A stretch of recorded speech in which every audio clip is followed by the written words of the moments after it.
ব্রহ্মার পিতা, কে বিষ্ণুর মা, শঙ্করের ঠাকুর দাদাকে, আমাকে বলো। এই সব জানতে হলে অনুগ্রহ করে শুনুন জগৎগুরু তত্ত্বদর্শী সন্ত রামপালজি মহারাজের অমৃত প্রবচন, সমস্ত পবিত্র ধর্মের পবিত্র শাস্ত্রের আধারে।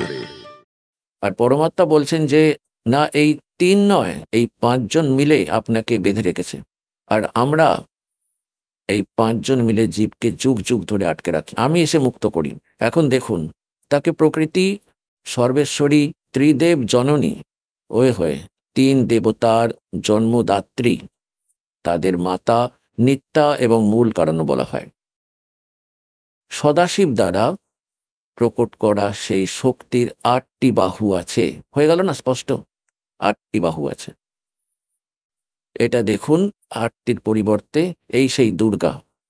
এতে ইনি অনেকগুলি দেখিয়েছেন, ঘরের কথা যতই দেখান, কিন্তু তার মাত্র 8টি আছে। তিনি কখনো জানতেন না যে 20 মুখ দেখানো হোক, 50 দেখানো হোক, তিনি অষ্টাঙ্গী, সবাই জানে এই কথাটা, তার 8টি বাহু আছে। এখন দেখুন, সেই শক্তির 8টি বাহু আছে। বিভিন্ন ধরনের অলংকার তার শরীরের অঙ্গ প্রত্যঙ্গের সৌন্দর্য বৃদ্ধি করে। সেই দেবী বিভিন্ন ধরনের গতির দ্বারা সম্পন্ন এবং বহু ধরনের অস্ত্র ধারণ করেন। একা হওয়া সত্ত্বেও তিনি মায়ার সংযোগে 7 এবং বহু হয়ে যান। সেই সদাশিব, তাকে পরম পুরুষ, ঈশ্বর, শিব, শম্ভু এবং মহেশ্বর বলা হয়। এই দেখুন, এখানে আরো দেখুন। এখন আমরা 101 পৃষ্ঠায় রুদ্র সংহিতায়। এখন এই শিব সদাশিব এই কালের মহিমা শোনাচ্ছি। তার সমস্ত অঙ্গ প্রত্যঙ্গে ছাই লেপে রাখেন সেই কালরূপী ব্রহ্ম হয়ে। এটা হয়ে গিয়েছে না স্পষ্ট? একে কালরূপী ব্রহ্ম বলুন, সদাশিব বলুন, ব্রহ্মা বিষ্ণু মহেশের পিতা বলুন, দুর্গার স্বামী বলুন। সেই কালরূপী ব্রহ্ম একই সময়ে শক্তির সাথে আছেন, নাথ নন। এটা একটা ভুল মিসপ্রিন্ট। শিবলোক নামের একটা অক্ষেত্র का निर्माण किया, उस उत्तम ক্ষেত্রকেই কাশী বলা হয়। এরপর দেখুন, তিনি প্রিয়া এবং যিনি সকলের ঊর্ধ্বে বিরাজমান, সেই প্রিয়া এবং প্রিয়তম শক্তি ও শিব অর্থাৎ দুর্গা এবং এই কাল, যিনি পরমানন্দ স্বরূপ, তার সেই মনোরম অক্ষেত্রে নিত্য বসবাস করেন। কাশীপুরী পরমানন্দ স্বরূপিনী মুনে শিব ও শিবানী অর্থাৎ কাল ও দুর্গা প্রলয়ের সময়ও সেই অক্ষেত্রে তাদের সান্নিধ্য থেকে মুক্ত করেননি। দেবর্ষিকে ব্রহ্মাজি বলছেন, এক সময় সেই আনন্দবনে রমণ করতে করতে শিবা ও শিবের মনে এই ইচ্ছা জাগলো যে অন্য এক পুরুষের সৃষ্টি করা উচিত। তখন তারা সন্তান উৎপত্তির চিন্তা করলেন এবং পরে সন্তান উৎপাদন কর্ম করলেন। সেখানে 2 পুত্র জন্ম নিল, যারা হলেন ব্রহ্মা এবং বিষ্ণু। দেখো, যার ওপরে এই সৃষ্টিকর্মের মহান ভার রেখে আমরা দুজন কেবল কাশীতে থেকে ইচ্ছা মতো বিচরণ করব এবং নির্বাণ লাভ করব, এই রূপ সিদ্ধান্ত করে শক্তিসহ সর্বব্যাপী পরমেশ্বর শিব তার বাম দিকের 10ম অঙ্গের উপর অমৃত রস মালিশ করলেন। তখন সেখান থেকে এক পুরুষ প্রকট হলো। এখন দেখুন, এনাদের বুদ্ধি দেখুন ব্রহ্মার। এখন শক্তি আর শিব, সেই দুর্গার কি দরকার ছিল? নিজের সাথে সমস্যা হলে এনারা বাজে কথাও বলতে থাকেন। এই দেখুন, এখন কি সেখান থেকে এক পুরুষ প্রকট হলো, তার নাম কোথায় দেখুন। শিব বললেন, বৎস বাবা, ব্যাপক হওয়ার কারণে তোমার বিষ্ণু নাম বিখ্যাত হলো। এখন এখানে 6ষ্ঠ অধ্যায় শেষ হলো। এবার 7ম অধ্যায়ে ব্রহ্মাজি দেবর্ষিকে বলছেন, যেমন বিষ্ণুর উৎপত্তি করলেন দুর্গা ও কাল মিলিত হয়ে, তেমনি কল্যাণকারী পরমেশ্বর শ্যাম সদাশিব সেই কালরূপী ব্রহ্ম পূর্বের মতোই প্রচেষ্টা করে আমাকে তার ডান দিকের অঙ্গ থেকে জন্ম দিলেন হয়ে। এখন পুণ্যাত্মাগণ, এখন এখানে তো ব্রহ্মা ও বিষ্ণুর উৎপত্তির কথা তো বলে দিয়েছেন, কিন্তু এখানে বিভ্রান্ত হয়ে গিয়েছেন এই শিব পুরাণের অনুবাদক। তিনি সব গুলিয়ে ফেলেছেন। যেমন বলা হয়, चोर चुरावे तुमड़ी और गड्ढे पानी में, वो गड्ढे व ऊपर में सच्चाई छनी ना। কতদিন লুকিয়ে রাখবেন? এবার আপনাদের দেখাই। গতকালও দেখিয়েছিলাম, আজ আবার দেখাচ্ছি। কারণ পুণ্যাত্মাগণ, যেমন এক একটি ক্লাসের একটি সিলেবাস থাকে, শিক্ষক বারবার ছাত্রদের সেটা রিভিশন করান, সেটার পুনরাবৃত্তি করান, তখনই ছাত্ররা সেটির সাথে পরিচিত হয়, পুরোপুরিভাবে বুঝতে পারে। তেমনি দাস একজন শিক্ষক আর আপনারা ছাত্র। এটা আপনাদের সৌভাগ্য যে আপনারা এতে প্রবেশ লাভ করেছেন, সুতরাং এটিকে সফল করুন। আমরা রুটি রোজগারের জন্য প্রায় 20 বছর পর্যন্ত বাচ্চাদের পড়াই। তারপর হয়তো কেউ রুটি রোজগার পেতেও পারে, নাও পেতে পারে, কিন্তু তবুও আমরা তাতে লেগে থাকি। আর এ তো এক অমূল্য বস্তু। এই ভক্তি আর আর এই এই এই কামাই তো ব্যর্থ হতেই পারে না। তাই আপনারা এতে বিশেষ আগ্রহ নিন। এখন দেখুন, এটাই শিব পুরাণ। এতে বিদ্যেশ্বর সংহিতা আছে, তারই সামান্য একটু আভাস দেব, বেশি সময় নেব না। এক সময় ব্রহ্মা আর বিষ্ণুর মধ্যে ঝগড়া যুদ্ধ হলো। ব্রহ্মা বলল, আমি তোমার পিতা। বিষ্ণু বলল, আমি তোমার পিতা। এই কথার উপর তাদের মধ্যে ঝগড়া শুরু হলো। দীর্ঘ কাহিনী। তখন কাল ভাবলো এরা তো মরে যাবে। তখন তাদের মাঝখানে এক লিঙ্গ দাঁড় করিয়ে দিল, সাদা আলোকোজ্জ্বল একটা স্তম্ভ, অত্যন্ত দীর্ঘ এবং প্রশস্ত। তখন তারা যুদ্ধ ভুলে গেল এবং তারা দুজনে মিলে প্রান্ত খুঁজতে লাগলো। দীর্ঘ কাহিনী, পরে বলবো। এমনি এসে গেল, সদাশিব নিজের পুত্র রূপে আবির্ভূত হলেন। তিনি প্রতিজ্ঞা করে রেখেছেন, আমি আমার আসল রূপে কখনো কারোর সামনে আসবো না। তাই তিনি কারো কাছে বিষ্ণুর রূপে দর্শন দেন, কারো কাছে শিব রূপে, কারো কাছে ব্রহ্মা রূপে। তো সেখানে তিনি শিবরূপ ধারণ করে এসে গেলেন। এখন দেখুন, এটা বিদ্যেশ্বর সংহিতা আর এটা হলো সংক্ষিপ্ত শিবপুরাণ, 24তম পৃষ্ঠা।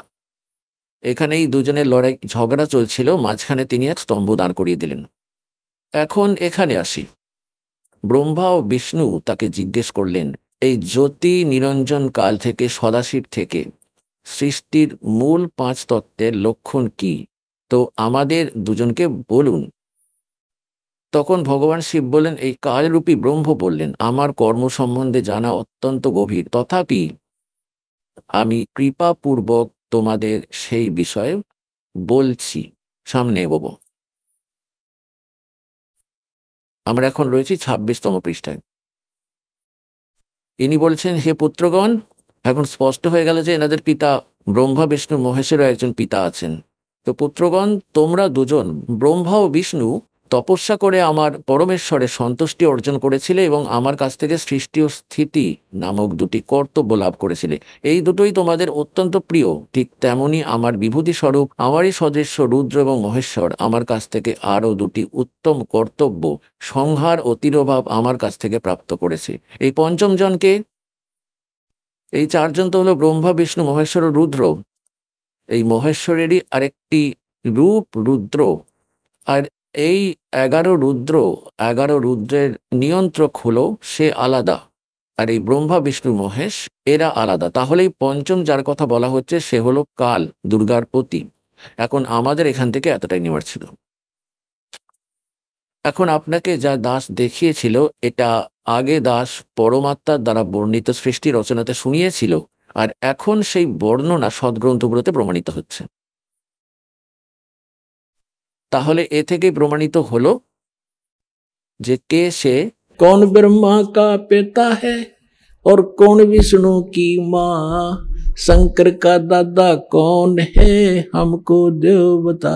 তো এই কাহিনী থেকে আপনাদের কাছে নিজে থেকেই প্রমাণ হয়ে যাবে যে ব্রহ্মা, বিষ্ণু, মহেশের পিতা কে এবং শঙ্করের দাদা কে।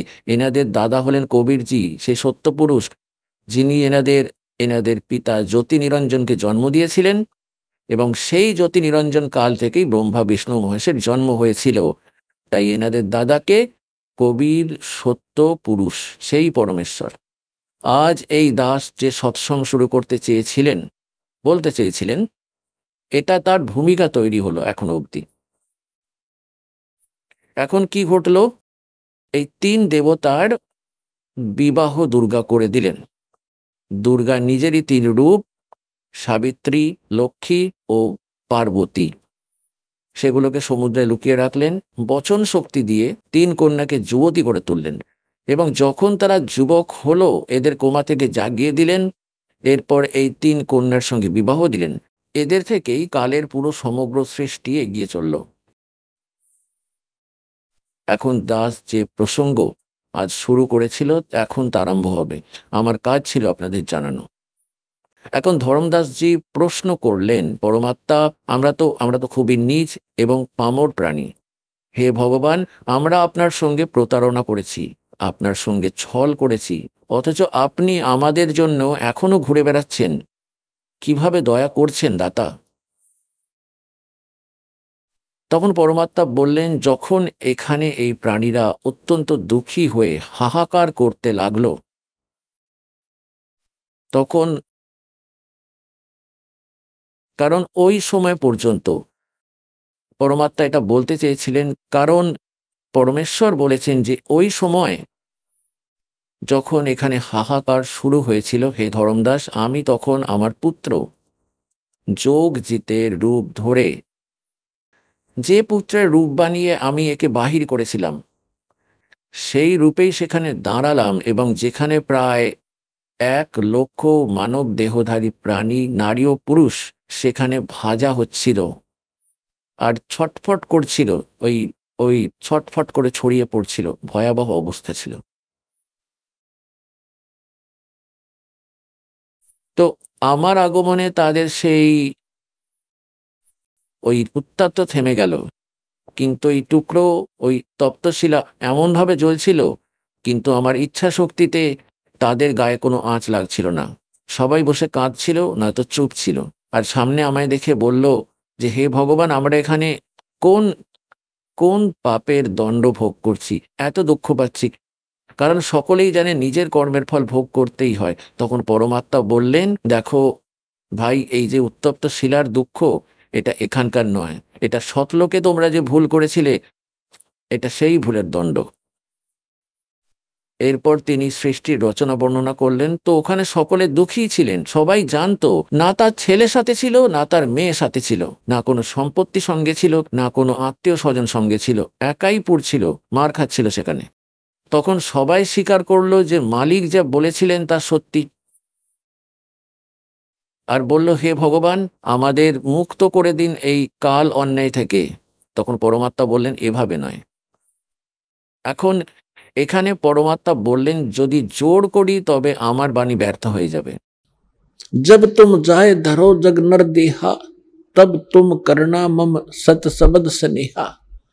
যখন তোমরা পৃথিবীতে যাবে, মানুষ শরীর পাবে, আর আমার কোনো দাস সেই সত্য জ্ঞান, সত্য নাম শোনাচ্ছে বা বোঝাচ্ছে, তখন তার স্মরণ নেবে, তখনই তোমার মুক্তি হবে, অন্যথায় হবে না। তখন তারা বললেন যে, হে পরমাত্মা, যখন মানব জন্ম হবে, আমরা পূর্ণ সন্ত খুঁজে বার করব, আর আপনার স্মরণে যাব, আপনার ভক্তি করব, অন্য কারোর পূজা করব না। এখানে এসে সেই 3টি গুণ তাদের বিভ্রান্ত করে দিল। তাদের জ্ঞানই রইল না, কোথায় ছিল, কার জন্ম ছিল, তাদের সঙ্গে এমনই অত্যাচার হলো। তারপর কি হলো? পরমাত্মা বললেন, ওই ঋষি মহর্ষিরাও সেখানে পুরানো হচ্ছিল, যারা এখানে মণ্ডলেশ্বর হয়ে বসে আছে। তখন পরমাত্মা বললেন, তোমরা বলো এই কালকে, এই জ্যোতি নিরঞ্জনকে, এখনই সে এসে তোমাদের খেয়ে নেবে। দেখো, সে এসে গেছে সামনে। সে সাকার আর মানুষের আকার, উঁচু মাথা, তার মাত্র 2 আঙুল, আর উঁচু উঁচু মাথা, ভয়ঙ্কর চেহারা নিয়ে দেখো সামনে এসেছে। পরমাত্মা বললেন, তোমরা এখান থেকে চলে যাও। এরপর পরমাত্মা সবাইকে সেখান থেকে উড়িয়ে দিলেন। তারা পরে নিজেদের কর্মের ভিত্তিতে যেখানকার পশু হওয়ার, পাখি হওয়ার নিয়তি ছিল, ধর্মরাজ থেকে হিসেব করে সেদিকে চলে গেল। এখন যখন সেই কাল দেখলো যে সামনে ভগবান দাঁড়িয়ে, যোগজিৎ দাঁড়িয়ে আছেন, যিনি আমাকে সেখান থেকে বের করেছিলেন, তখন অন্তত সে বুঝে গেল যে কেউ তো পরমাত্মার দূত হয়ে এসেছে। সামান্য ভয় জাগলো মনে, যে এখান থেকে তাড়িয়ে না দেয়, আমি তো এই ভুল করেছি, আমি এদেরকে দুঃখী করেছি। তবুও সে সাহস করে জিজ্ঞাসা করলো, যোগজিৎ, তুমি এখানে কেন এসেছো? যদি পরমাত্মার কোনো বার্তা থাকে তবে আমাকে বলো, আদেশ দাও, আর আজ আমি তোমাকে ঠিক করে দেবো। তুমি ওখান থেকে আমাকে মেরে বের করে দিয়েছিলে, আর আজ তুমি আমার লোকে কিভাবে চলে এলে? তখন পরমেশ্বর রূপে, ওই যোগজিৎ রূপে দাঁড়িয়ে পরমাত্মা বললেন যে, পরমাত্মার আদেশ নিয়ে আমি এসেছি, আর তুমি সমস্ত প্রাণীর কি দুর্দশা করে রেখেছো, কত খারাপ অবস্থা করে রেখেছো। কাউকে গাধা বানিয়েছো, কাউকে কুকুর বানিয়েছো, কারোর পা কেটে গেছে, কারোর ক্যান্সার হয়েছে, কারোর ছেলে মারা গেছে, কারোর মেয়ে বিধবা হয়েছে। এমন অত্যাচার। তখন এ কি বলল, আমি তো সত্যের রাজ করি, যে যেমন কর্ম করে তার ফল ভোগ করছে, আমি কি করব। আর এজেন্ট পাঠিয়ে রেখেছে মনকে, সেই মন আত্মার সঙ্গে মিলে সব উল্টো পাল্টা কাজ করায়, আর তার দোষ আত্মার মাথায় চাপিয়ে দেয়, এ তো সে করেছে। তখন পরমাত্মা বললেন যে, নিরঞ্জন, আমি এখন কেন এসেছি তা বলবো। সে বলল, বলুন। আমি নিচে যাব আর তোর পোল খুলে দেব এবং বলবো, এ ভগবান নয়, এ কাল, এ তোমাদের শত্রু, নিজের আহারের জন্য তোমাদেরকে আটকে রেখেছে, তোমাদেরকে দিয়েই সন্তান উৎপাদন করায় আর সে নিজে ভক্ষণ করে। যেমন কসাই ছাগল পালন করে, নর ও মাদি ছাগল ছেড়ে দেয়, তারা মমতার বশে কামনা বাসনায় লিপ্ত হয়ে বংশবিস্তার করে চলে আর খায় সেই কসাই। তো ঠিক তেমনই এটা আমি গিয়ে বলে দেবো। তখন পুণ্যাত্মাগণ এই কথা শুনে কাল ভীষণ রাগান্বিত হয়ে উঠল। আর পরমাত্মা বলছেন, ধর্মদাস, সে আমার ওপর এমন ভয়ঙ্করভাবে ঝাঁপিয়ে পড়লো যেন আমাকে মেরে ফেলবে। আর পুণ্যাত্মাগণ, এখানে পরমাত্মা আমাদের সতর্ক করতে চাইছেন, আমাদের স্মরণ করিয়ে দিতে চাইছেন, যখনই কোনো বিপদ আসবে, যে মন্ত্র তোমরা পেয়েছ, প্রথম যদি প্রথম হয়, দ্বিতীয় যদি দ্বিতীয় হয়, আর যদি তিনটি মিলে যায়, তবে সার নাম জপ করবে। যে কোনো বিপদে অন্তত একবার অবশ্যই সিমরান স্মরণ করবে। আরও বললেন, আমি তখনই সৎনামের স্মরণ শুরু করলাম প্রত্যেক শ্বাসের সঙ্গে। তো তখনই সেই কাল যে আমাকে মারতে ঝাঁপিয়ে পড়েছিল, এমনভাবে লুটিয়ে পড়লো যেন পাখির ডানা কেটে দিলে সে পড়ে, আর পড়ে পড়ে ছটফট করে। সে এত ভয় পেল যে সেখান থেকে পালিয়ে গিয়ে পাতালে গিয়ে পড়ল। তখন আমি তাকে পাতাল থেকে তুলে নিয়ে এলাম এবং বললাম, চলো পড়ে। তখন সে ভীষণ ঘাবড়ে গিয়ে আমার পা আঁকড়ে ধরল আর বলল, কোনো অসুবিধা নেই, আপনি নিশ্চিন্তে নিচে চলে যেতে পারেন, কিন্তু আমার একটি প্রার্থনা আছে, 3 যুগে অল্প সংখ্যক জীব নিয়ে যাবেন, আর 4র্থ যুগে যত ইচ্ছা জীব নিয়ে যেতে পারেন। তখন পরমাত্মা বললেন, ঠিক আছে। আর দ্বিতীয় সে বলল যে, আমার জ্ঞান যে মানবে সে আমার, আর আপনার জ্ঞান যে মানবে সে আপনার, বল প্রয়োগ করে নিয়ে যাবেন না। তখন পরমাত্মা বললেন, ঠিক আছে, তথাস্তু। সব শর্ত মানিয়ে নেওয়ার পর সে আবার গিরগিটির মতো রূপ পাল্টে ফেলল, বলল যে, হ্যাঁ আপনি চলে যান, কিন্তু জগজিৎ, 4র্থ যুগে আমি এই জীবদের এত নষ্ট করে দেব যে তারা আর ভক্তিযোগ্য থাকবে না, তাদেরকে সব উল্টো পাল্টা সাধনায় লাগিয়ে দেব, সব দেবী দেবতা, পাথর পর্বতের পূজায় তাদের ব্যস্ত করে রাখবো। আর যখন তুমি যাবে তখন কেউ তোমার কথা শুনবে না। পরমাত্মা বললেন, আপনি আপনার কাজ করুন, আমি আমার করব। এরপর পরমেশ্বর কি বলেছিলেন, कि चौथा युग जब कलयुग आई तब हम अपना अंश पठाई, काल बंद छूटे नर लोई, सकल सृष्टि परवानिक होई, घर घर देखो बोध विचारा, सतनाम सब ठोर उचारा, 5505 तब ये वचन मेरा होगा साचा, कलयुग बीत जावे जब एता, सभी प्राणी परम पुरुष पद चेता।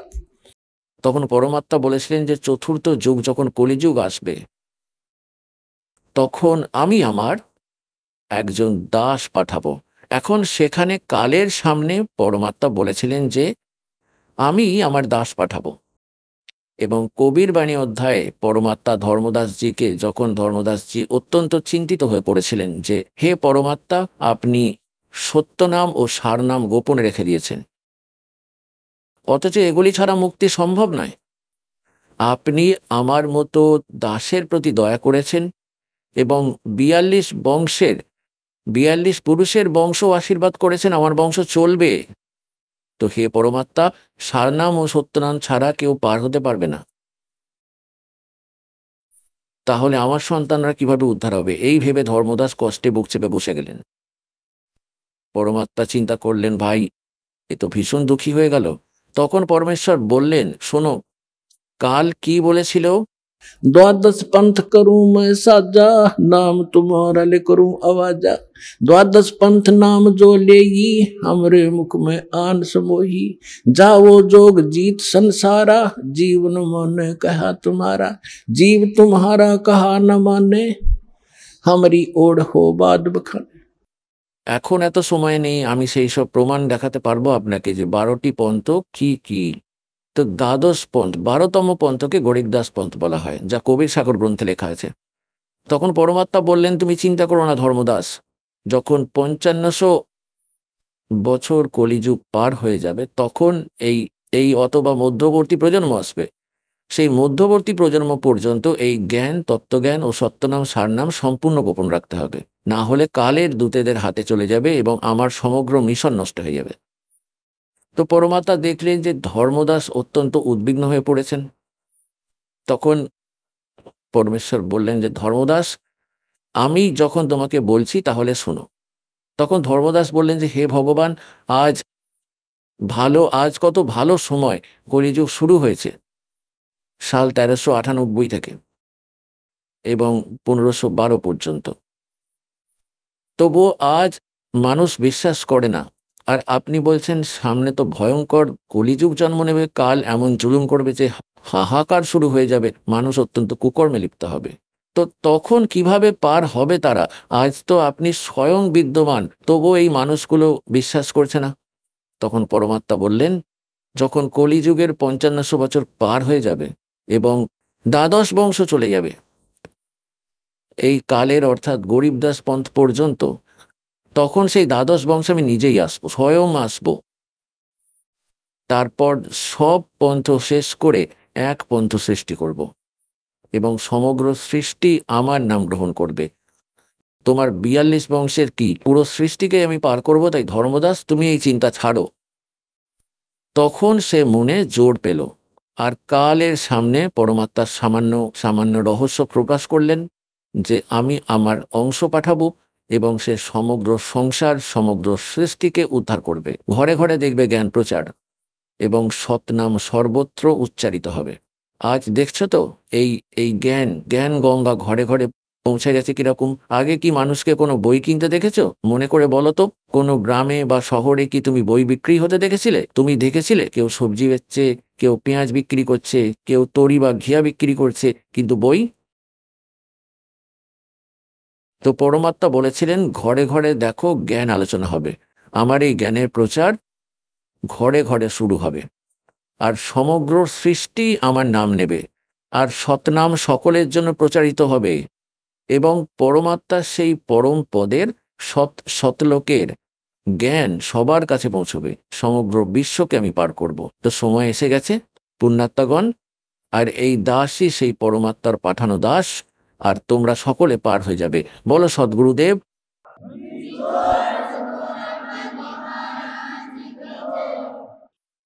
সমস্ত সৃষ্টি রচয়িতা কবির দেব, কবির সাহেব, কবির পরমেশ্বরজির অসীম কৃপায় আমরা পরমাত্মার মহিমা শোনার জন্য উপস্থিত হয়েছি।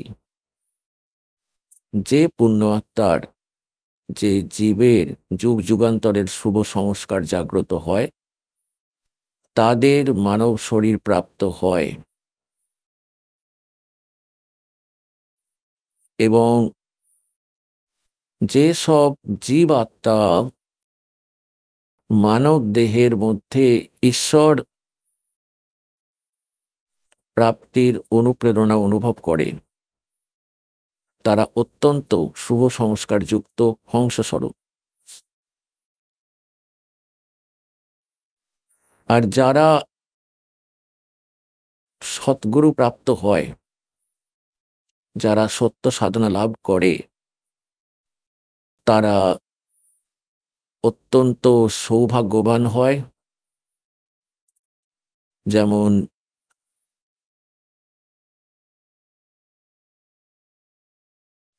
Good, better, best.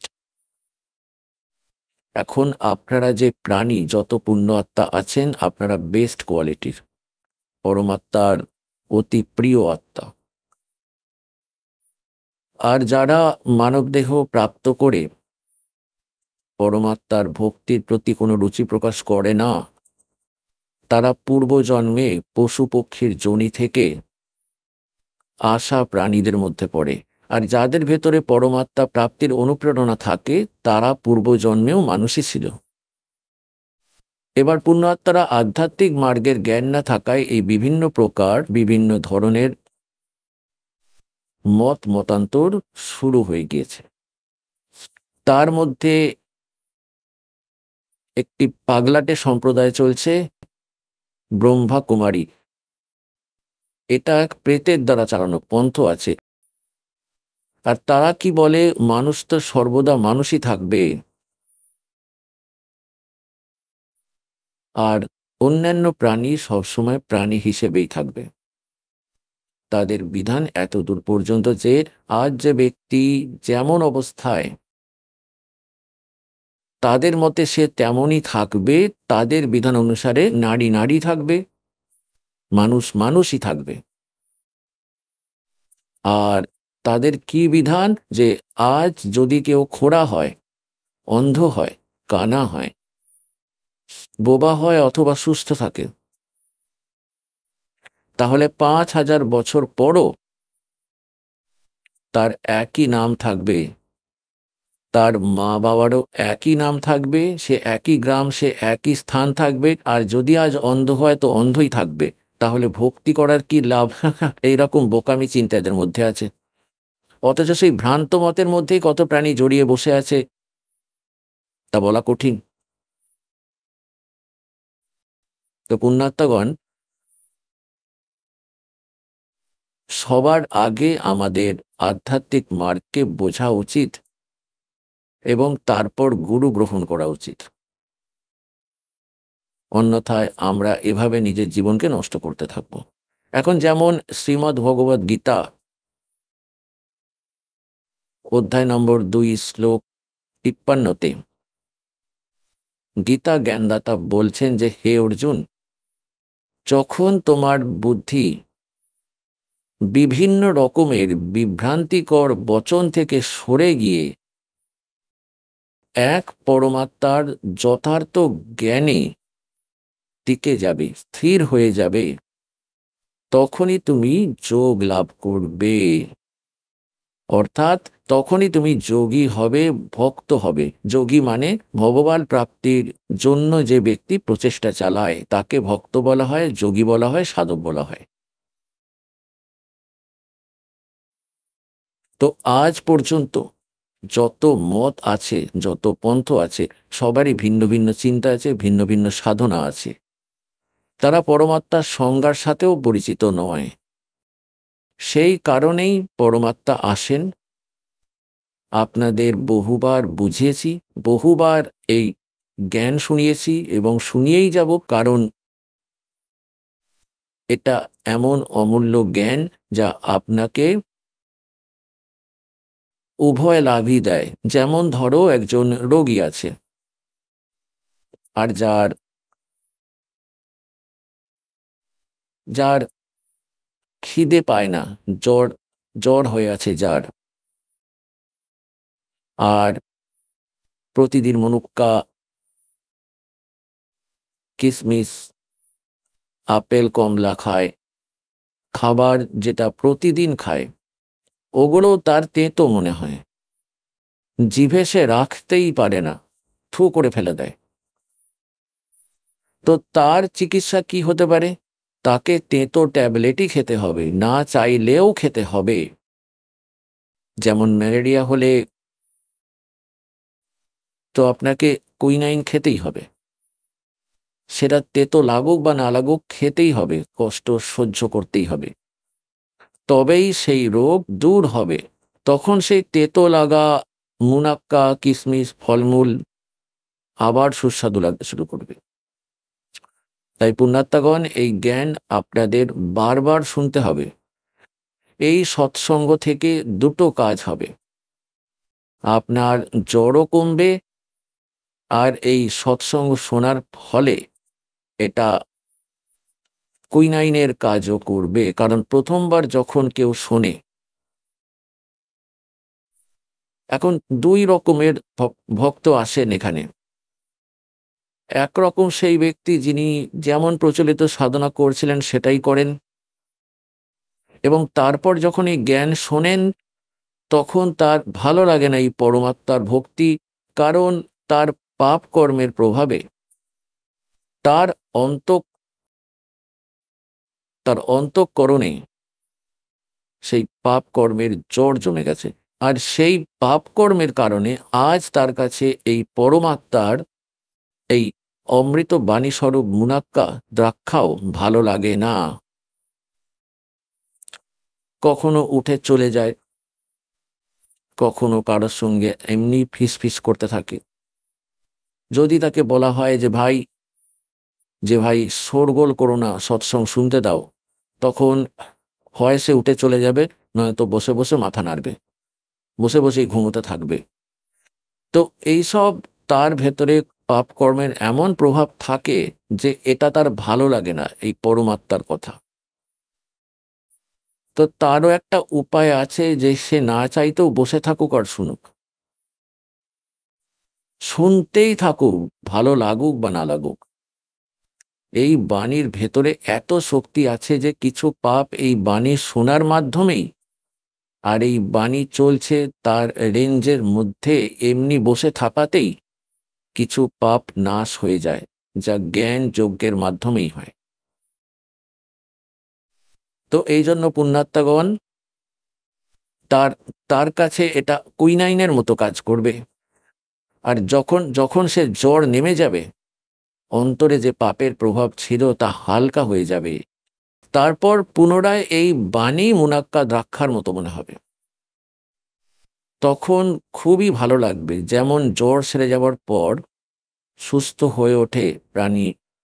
আবার সেই রুটি, যে খাবারটা সে প্রতিদিন খেত, যখন তার প্রচন্ড ক্ষুধা লাগতো, ক্ষুধা লেগেই থাকতো, বাড়ির লোকেরা বলে যে সবজি রান্না করে দিই, রুটি তো আছে, তখন সে বলে রুটি আসতে দাও, সবজি পরে দেখবো। এত প্রবল ক্ষুধা লাগে তার। আর যখন সেই সময় সে অসুস্থ হয়, তখন 3 রকমের সবজি রান্না করলেও সে খেতে পারে না। তাহলে পুণ্যাত্মাগণ, যে পুণ্যাত্মাদের পাপ কর্ম অন্তর থেকে সম্পূর্ণ শেষ হয়ে গিয়েছে, তাদের আত্মা সুস্থ হয়ে ওঠে এই জ্ঞান শোনার দ্বারা। আজ তারা হাজার হাজার কিলোমিটার দূর থেকে 1000-1500 কিলোমিটার পথ পাড়ি দিয়ে আসছে। তাদের মধ্যে এত ক্ষুধা বেড়ে গিয়েছে, এই মুনাক্কা দ্রাক্ষা রাম নামের এই আহার করার জন্যে সতলোক আশ্রম বড়বালায় পৌঁছচ্ছে। তো এই জন্য জ্ঞান আপনাদেরকে বহুবার শোনানো হয়েছে এবং বারবার শোনানো হবে, কারণ এটি 2 ধরনের কাজ করে। কোনো হয়তো কারণে যদি কোনো আত্মা আবার অসুস্থ হতে থাকে, তবে এই জ্ঞান শোনার মাধ্যমে এই অ্যান্টিবায়োটিক ক্যাপসুল খেয়ে তার পাপ নাশ হয়ে যায় এবং আত্মা আবার সুস্থ হয়ে ওঠে। কারণ আমাদের জীবনে ছোটখাটো রোগ আসতেই থাকে, আর তাদের জন্য চিকিৎসা চলতেই থাকে, তাতেই জীবন টিকে থাকে। ঠিক এই প্রকার সৎসঙ্গে আসার ফলে, পরমাত্মার বাণী শোনার ফলে, যদি কোনো কারণে আত্মা আবার পাপে গ্রস্ত হয়ে যায় অথবা সাধনায় অনিচ্ছা সৃষ্টি হয় তার মধ্যে, তবে সৎসঙ্গ শোনার দ্বারা, দর্শন করার দ্বারা, প্রণাম করার দ্বারা, আশীর্বাদ নেওয়ার দ্বারা তার সেই পাপ আবার কেটে যায় আর আত্মা সুস্থ হয়ে ওঠে। তো এই জন্য আপনাদের সৎসঙ্গ মাঝে মাঝে শোনা উচিত। এটা সৎসঙ্গের মতো শোনা উচিত। সময় বের করো, যদি বাড়িতে কখনো বসে থাকো, ছুটির দিন, তবে সৎসঙ্গ চালিয়ে দাও। একাগ্র চিত্তে শোনো, প্রতিটি বাক্যের ওপর মনোযোগ দাও, কি বলা হচ্ছে। তাহলে যদি মনে কোনো ছোটখাটো দোষও থাকে, তার সঙ্গে সঙ্গেই একদম ঠিক হয়ে যাবে। তো এখন প্রসঙ্গ চলছে যে সেই পরমাত্মা এই যথার্থ জ্ঞান দেওয়ার জন্য নিজেই আসেন।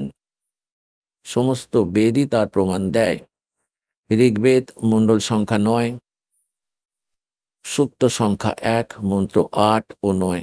ঋগ্বেদ মণ্ডল সংখ্যা 9 আর সূক্ত 20, মন্ত্র 1।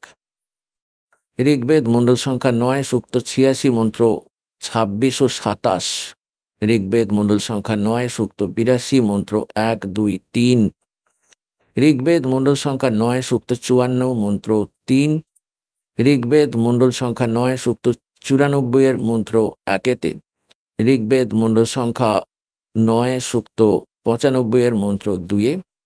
ঋগ্বেদ মণ্ডল সংখ্যা 9 সূক্ত 96 এর মন্ত্র 16 থেকে 20 পর্যন্ত, এবং আরও বহু স্থানে যজুর্বেদ অধ্যায় সংখ্যা 29 মন্ত্র 25-এ, এবং আরও অনেক স্থানে পরমাত্মার মাহাত্ম্যের এই বর্ণনা রয়েছে। সেখানে কি লেখা আছে?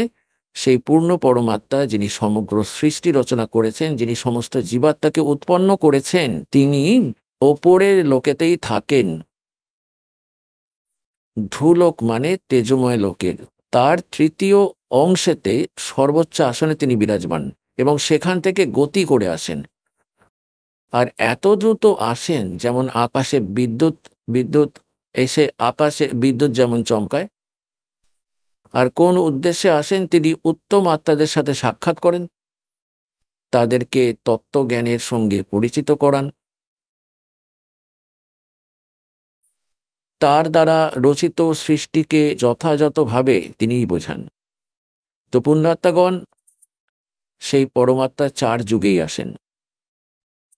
কাল সবাইকে বিভ্রান্ত করে রেখেছে, তাই পরমেশ্বর এসে তার সত্য জ্ঞান শোনান।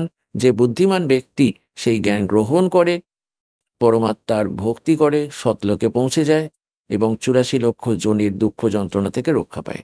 তো এই উদ্দেশ্যেই পরমাত্মা 4 যুগেই আসেন।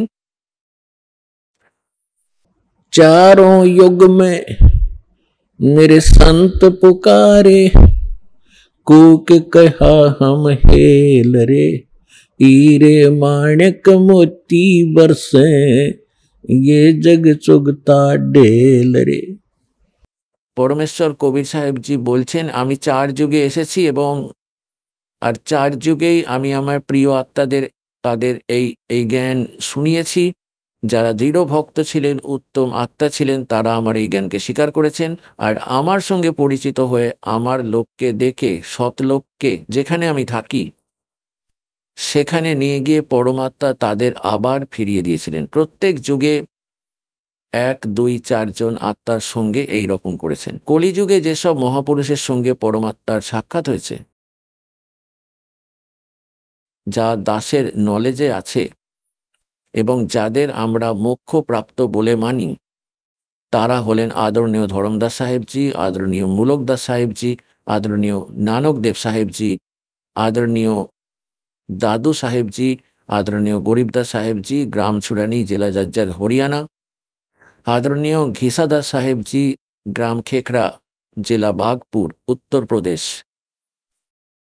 আদরণীয় স্বামী রামানন্দজি, বারাণসী, কাশী, উত্তরপ্রদেশ থেকে। এই মহাপুরুষদের সঙ্গে পরমাত্মার সাক্ষাৎ হয় এবং তিনি তাদেরকে সচখণ্ডে নিয়ে গেছিলেন, যেখানে তিনি থাকেন, যেখানে আমরা সকলে আগে থাকতাম। পুণ্যাত্মাগণ, এই জ্ঞান এতদিন কাল এমনভাবে চাপা দিয়ে রেখেছিল যে আমরা জানতেও পারিনি। আর এখন এই জ্ঞানকে পরমাত্মার সার্বজনীন করার ছিল, এই সময় নির্ধারিত আগেই করে দিয়েছিলেন। সেই সময় এসে গেছে, সঠিক সময় এসেছে। এখন তো এটা পুরো বিশ্বে ছড়িয়ে পড়বে। এখন সকলের মধ্যে ভগবান পাওয়ার ইচ্ছা আছে।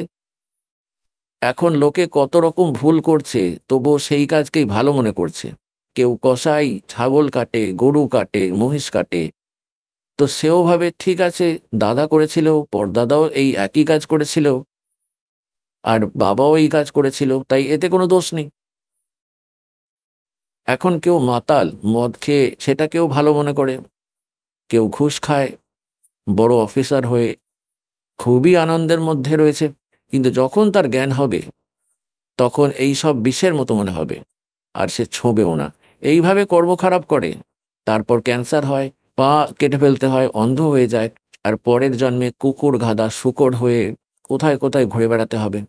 অথচ আমরা শুধু আমাদের এই বর্তমান জীবনের চিন্তাতেই ডুবে আছি, কিন্তু পরমাত্মা আপনাদের ভবিষ্যতের গভীর চিন্তা করছেন। শ্রীমদ্ ভগবদ্ গীতার অধ্যায় 4 শ্লোক 32 এর প্রমাণ রয়েছে। গীতা জ্ঞানদাতা বলছেন যে অর্জুন, আমি এখন তোমাকে 25 থেকে 30 পর্যন্ত তোমাকে যে জ্ঞান বলছি, কেউ তো দেবতাদের পুজো করেই নিশ্চিন্ত, কেউ শুধু ব্রত উপবাস রাখে, কেউ যোগাভ্যাস করে, কেউ শ্রদ্ধায় করে মোক্ষ মনে করছে, আবার কেউ অহিংসাবাদী কঠোর ব্রত নিয়ম মেনে চলে এবং ভাবে মোক্ষ লাভ করবে, যেমন মুখে কাপড় বেঁধে খালি পায়ে ঘোরা, যেভাবে জৈনরা ঘোরে আর কি। তো পরমাত্মা আবার গীতা জ্ঞানদাতা বলেন, এরা সকলে তাদের নিজের নিজের সাধনাকেই পাপ নাশক মনে করে, অর্থাৎ পাপ নাশ হলেই মোক্ষ হবে। সবাই এই জন্যই করছে যে সাধনা ভক্তি যারাই করছে তারা সেটাকেই উত্তম মনে করছে, সঠিক মনে করছে। না হলে যদি বুঝে যেত যেটা ভুল, তাহলে সঙ্গে সঙ্গে ছেড়ে দিত। তো তারা সবাই তাদের নিজ নিজ সাধনাকেই পাপ নাশক বলে বিশ্বাস করছে, অর্থাৎ সঠিক মনে করছে। কিন্তু চতুর্থ অধ্যায়ের 32 নম্বর শ্লোকে বলছে যে, হে অর্জুন, এই যজ্ঞগুলি অর্থাৎ ধর্মীয় অনুষ্ঠানগুলির জ্ঞান স্বয়ং পরমেশ্বর তার মুখ কমল থেকে বলেছেন।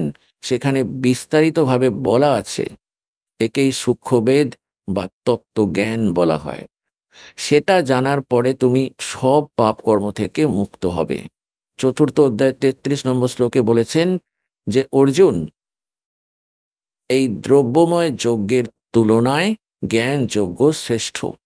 এর অর্থ হলো যে অন্ধভাবে চোখ বুজে অনুসরণ করে এই দ্রব্যময় যজ্ঞ করা, যেমন কোথাও কোথাও কম্বল বিলিয়ে দেওয়া, ধর্মশালা বানানো, কোথাও ভোজন করানো, কাউকে হয়তো দক্ষিণা দেওয়া, বলা হয় যে এই প্রকার বিবেক ছাড়া, সঠিক জ্ঞান ছাড়া এইসব দ্রব্যময় যজ্ঞ করার চেয়ে জ্ঞান যজ্ঞ শ্রেষ্ঠ। অর্থাৎ প্রথমে তত্ত্বজ্ঞান বুঝে নেওয়া, তারপর সেই তত্ত্বদর্শী সন্ত তোমাকে যে জ্ঞান দেবে সেই অনুসারে সাধনা করা।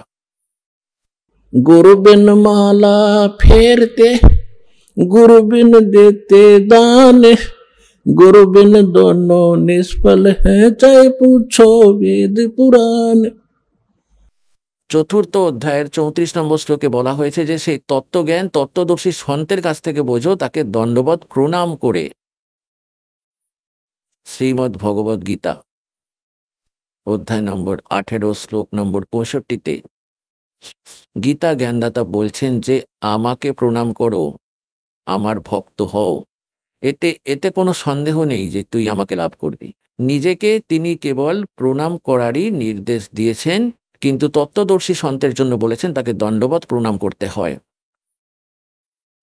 তো তিনি বলেছেন তাকে দণ্ডবত প্রণাম করলে, চতুর্থ অধ্যায় 34 নম্বর শ্লোকে, কপটহীন নম্র আচরণে সন্তুষ্ট করলে সেই তত্ত্বদর্শী সন্ত তোকে সেই পরমাত্মার তত্ত্বজ্ঞান করিয়ে দেবেন, সেই তত্ত্বজ্ঞান তোকে শোনাবেন। তো পরমাত্মা স্বয়ং তত্ত্বদর্শী সন্তের ভূমিকাও করতে এসেছিলেন।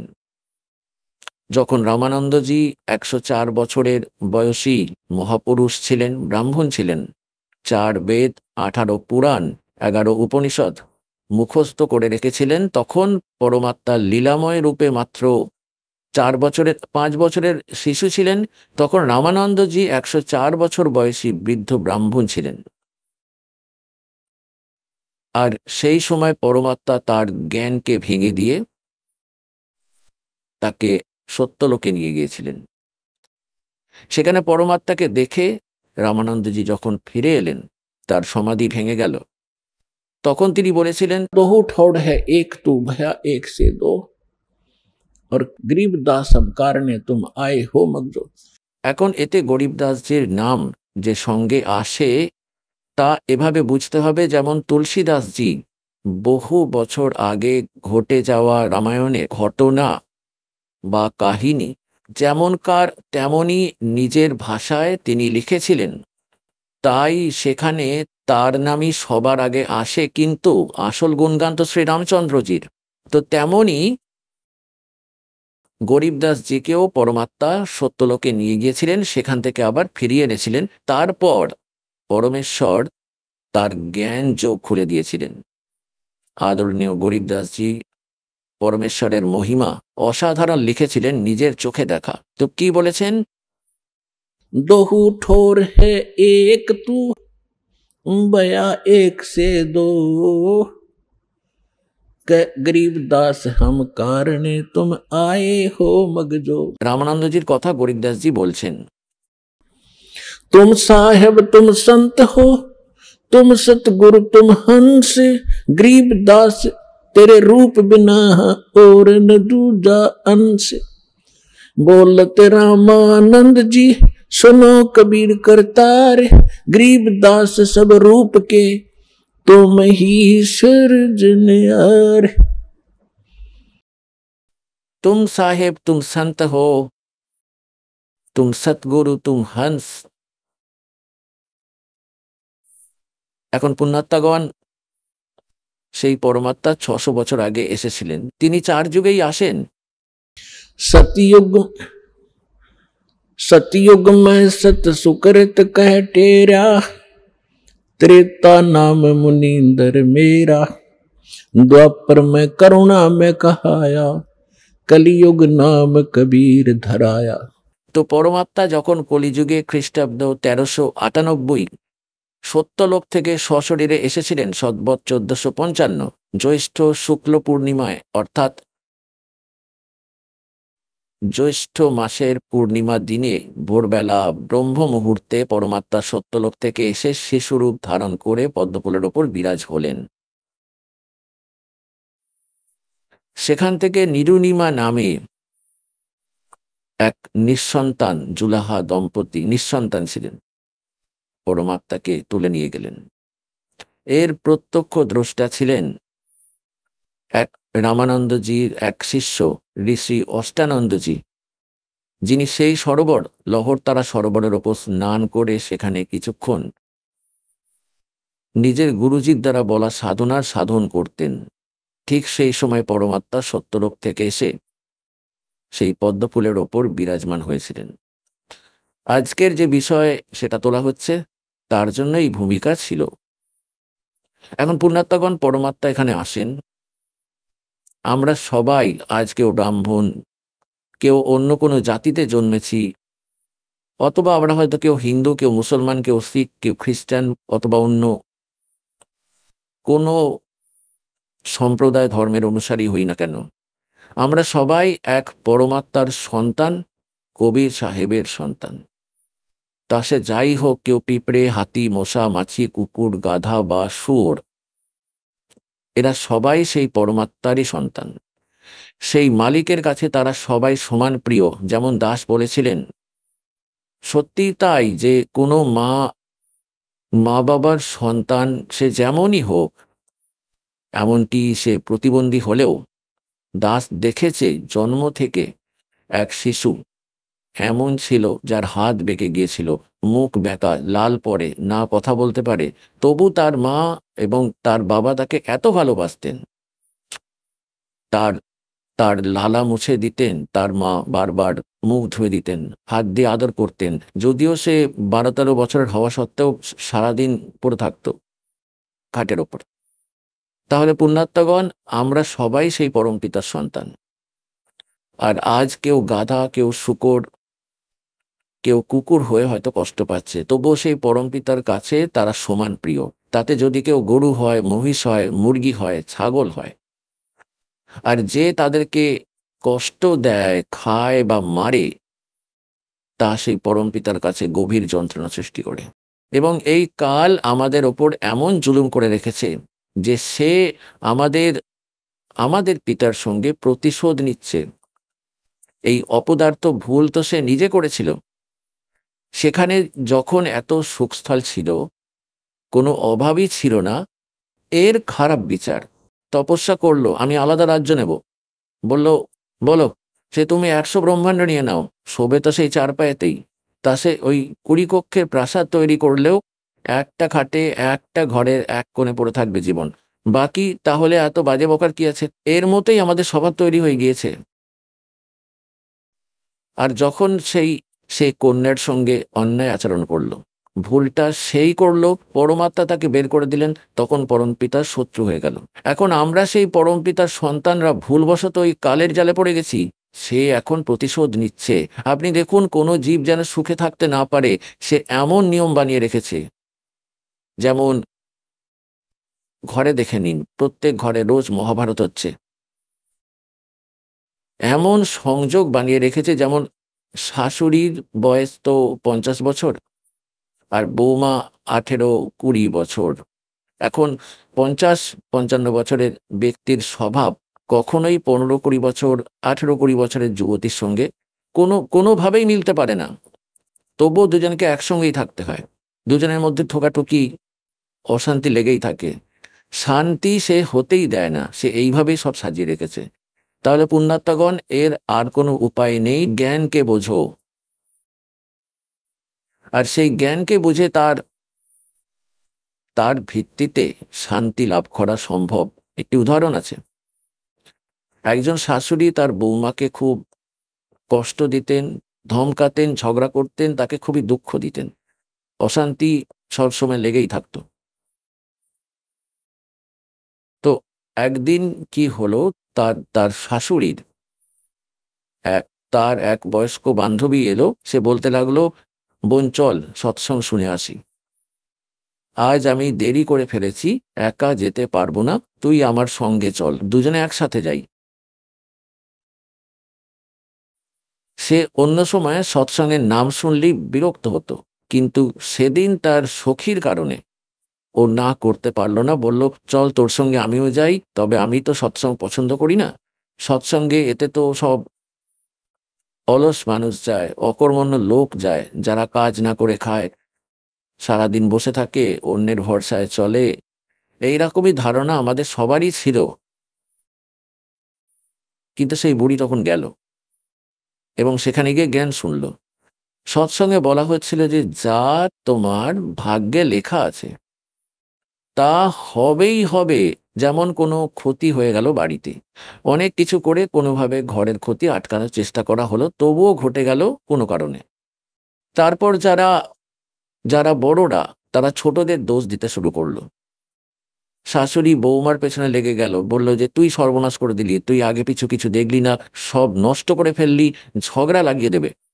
তো সৎসঙ্গে বোঝানো হচ্ছিল যে ক্ষতি তো হওয়ারই ছিল, সেটা হয়ে গেছে, সেটা তো হওয়ারই ছিল, এখন অকারণ ঝগড়া কেন?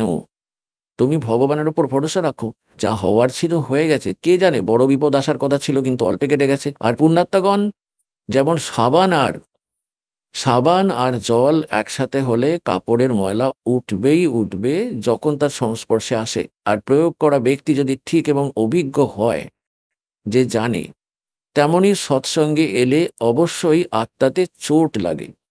আর এখন পর্যন্ত আমরা যে জ্ঞান শুনেছিলাম তার উপরে ভিত্তি হয়ে আছে, যখন এই জ্ঞান শুনব, সেই বুড়ি খুব ভালোভাবে বুঝতে পারলো যে সত্যি তো যা হওয়ার তা তো হয়েই যায়।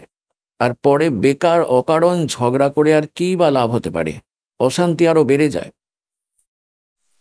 তো সে দীক্ষাও নিয়ে নিল। তো একদিন কি হলো, তার পুত্রবধূ মহিষের দুধ দহন করছিল, আর ওপরে কড়িতে একটা লোহার রড লাগিয়ে তার সঙ্গে একটা দড়ি বেঁধে নিচের দিকে একটা হুক লাগানো হয়, তাতে দুধের বালতি ঝুলিয়ে রাখা হয় যাতে বিড়াল কুকুর খেয়ে না ফেলে।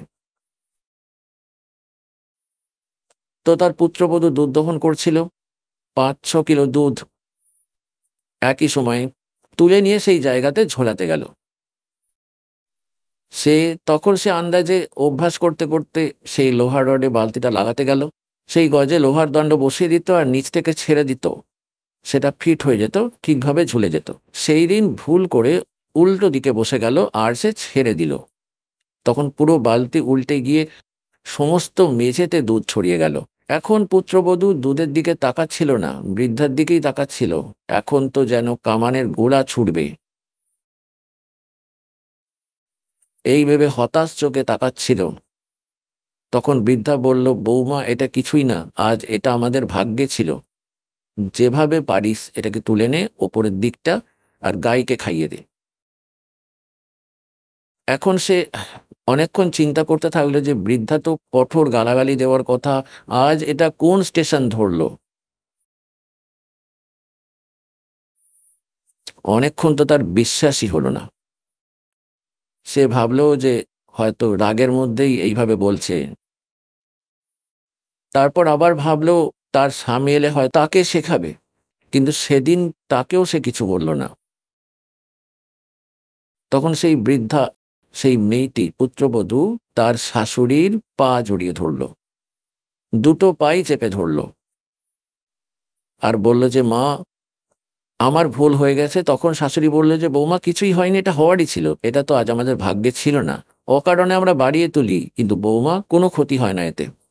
তো এখন দেখো এই সৎসঙ্গে আসার ফলে সেই মহাভারত বন্ধ হলো, শান্তি রইল।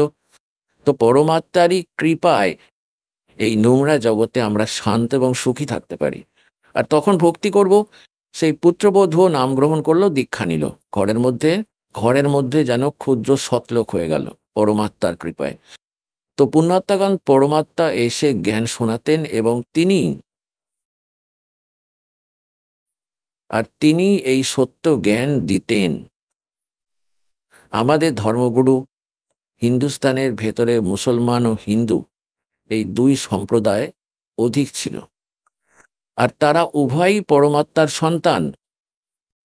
परमात्मा कहते मैं रोवत हूँ सृष्टि को, या सृष्टि रोवे मोहे, गरीबदास इस वियोग को हो समझ न सकता कोई। আমি কাঁদি তোমাদের জন্য, তোমরা আমার সন্তান, তোমরা মহা দুঃখে আছো, জন্ম মরণের দুঃখে কষ্ট পাচ্ছ, দুঃখের মধ্যে রয়েছো। আর এই কুকুর গাধা শুকর রূপে জন্ম নিয়ে তোমরা কি খাচ্ছ, আর সেখানে কি খেতে তোমরা কিছুই জানো না, সতলোকের সামান্য ঝলকও দেখোনি। তো এই উদ্দেশ্যে প্রায় 600 বছর আগে মালিক যখন মাত্র 5 বছরের ছিলেন, সেই সময়ে সেই 104 বছরের ব্রাহ্মণ রামানন্দের একদম ছক্কা ছাড়িয়ে দিয়েছিলেন জ্ঞানের। অবশেষে সেই মহাপুরুষ করজোড়ে প্রণাম করেছিলেন যে তুমি পরমাত্মা। तुम स्वामी में बाल बुद्धि, भरम कर्म कियो नाश, गरीब दास निज ब्रह्म तुम, मोहे हो गया दृढ़ विश्वास। রামানন্দজি 104 বছর বয়সী মহাত্মা, যিনি 1400 ঋষিকে তার শিষ্য বানিয়েছিলেন, যারা তার কাছ থেকে প্রাপ্ত জ্ঞান প্রচার করতেন। এখন তিনি বলেন যে আপনি স্বামী আমার শিশুসুলভ বুদ্ধি। পুণ্যাত্মাগণ একে ব্রাহ্মণ বলা হয়। পরমাত্মা বলেন ব্রাহ্মণ সেই ব্যক্তি যিনি ব্রহ্মকে চিনতে পারে। এখন তিনি ব্রাহ্মণ ছিলেন, তিনি না সমাজ দেখেছেন না ইজ্জত দেখেছেন, ভগবান দেখেছেন। একদিকে ওই ধানকের পুত্র ছিল, অন্যদিকে পুরো সমাজ দাঁড়িয়েছিল। ধানকের পুত্রকে দেখেননি, তিনি ভগবানকে দেখেছেন, কারণ তিনি নিজে স্বয়ং এসেছিলেন এবং তার পায়ে পড়েছিলেন। একে ব্রাহ্মণ বলা হয়, একে পণ্ডিত বলা হয়, মহাপুরুষ বলা হয়।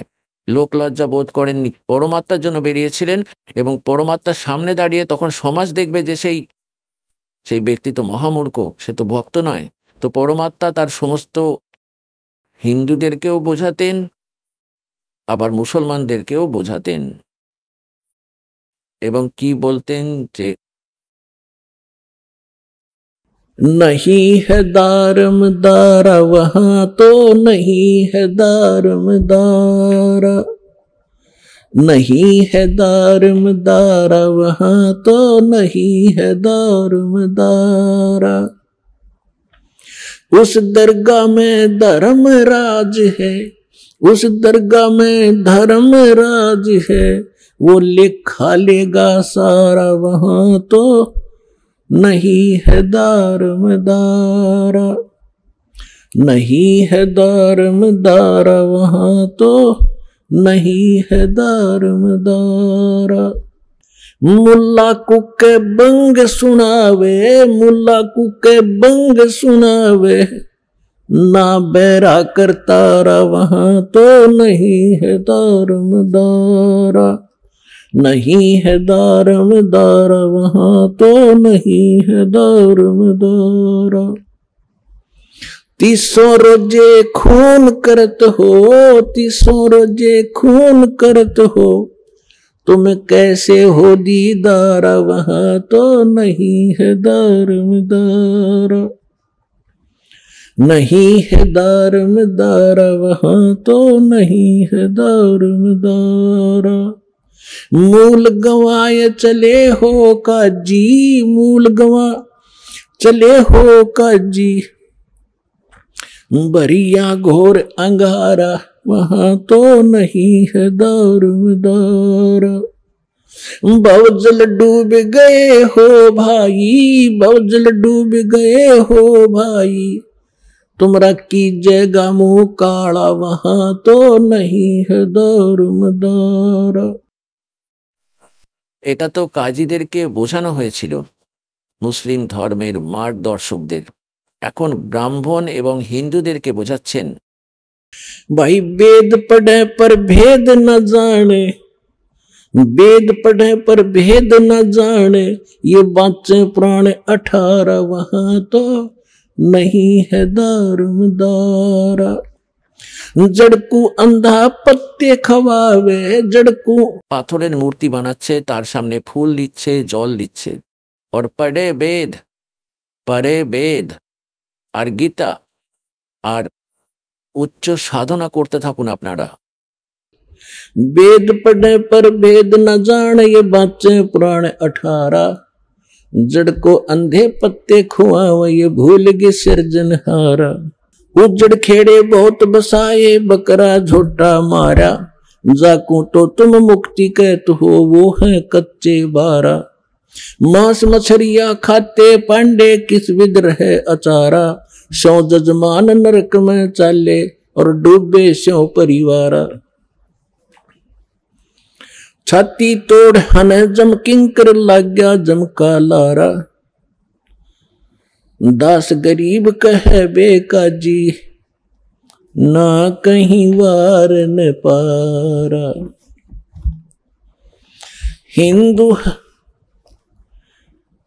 हिंदू हदीरे पूजे ही, ये मुस्लिम पूजे घोरे, दो दीन धोखे पड़े, ये हो गए कठिन कठोरे।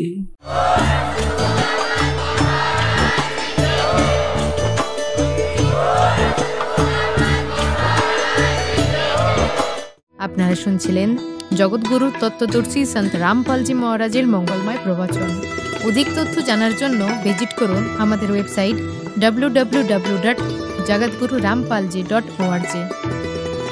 সন্ত রামপালজি মহারাজের শুভাশীর্বাদে সম্পূর্ণ বিশ্বে 500-এরও অধিক নাম দীক্ষা কেন্দ্র আছে, যেখানে সন্ত রামপালজি মহারাজের দ্বারা অনলাইনে সম্পূর্ণ বিনামূল্যে নাম দীক্ষা দেওয়া হচ্ছে। আপনার নিকটবর্তী নাম দীক্ষা কেন্দ্রের ঠিকানা জানার জন্য যোগাযোগ করুন 918882914911।